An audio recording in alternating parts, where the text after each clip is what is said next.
आप अगर हम कोई सर ये क्या झूठ बोल रहे हैं?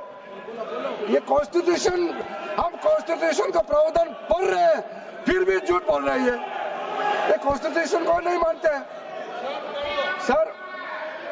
किसी मस्जिद का मैनेजमेंट को हम हस्तक्षेप करने का कोई इसमें प्रावधान नहीं लिया जा रहा है।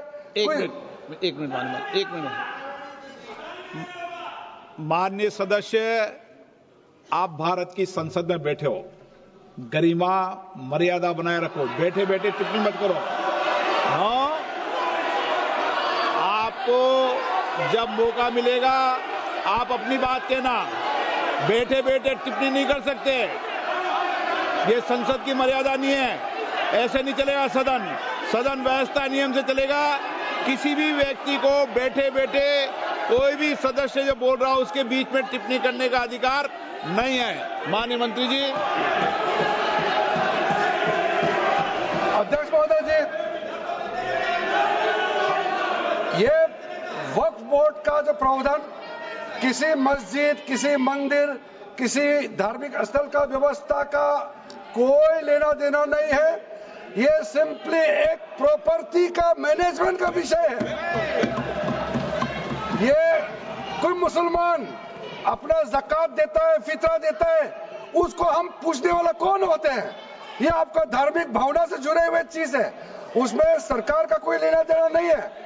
लेकिन ये वक्फ प्रॉपर्टी का मामला है, लेकिन वक्फ प्रॉपर्टी का मैनेजमेंट करता है, मुतवल्लिज करता है।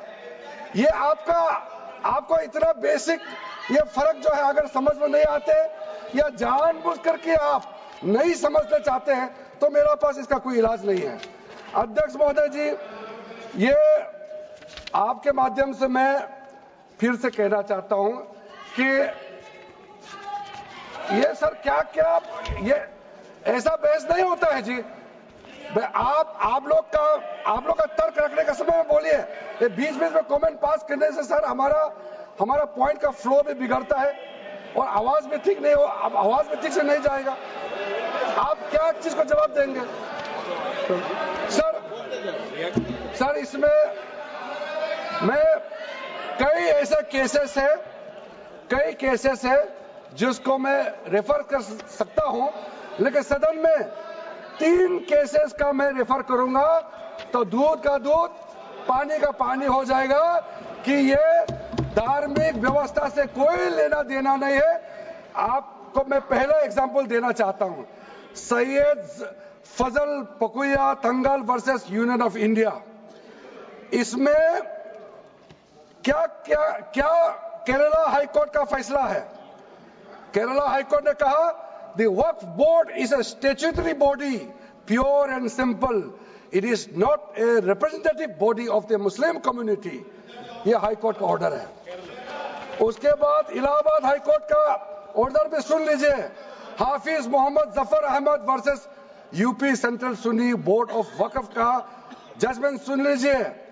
A mutawalli's right is purely a right of management of the property and is not a proprietary right.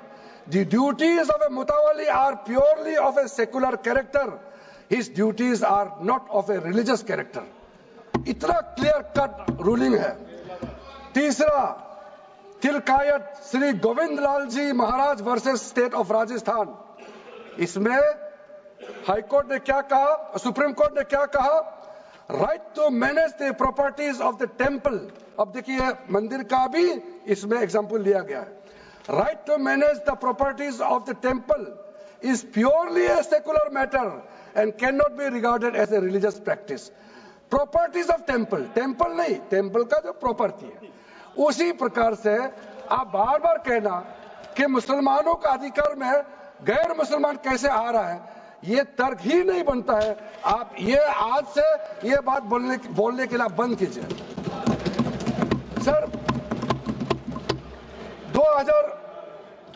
2013 में जो काम किए गए हैं उसमें मैं एक चीज जिक्र करना चाहता हूं।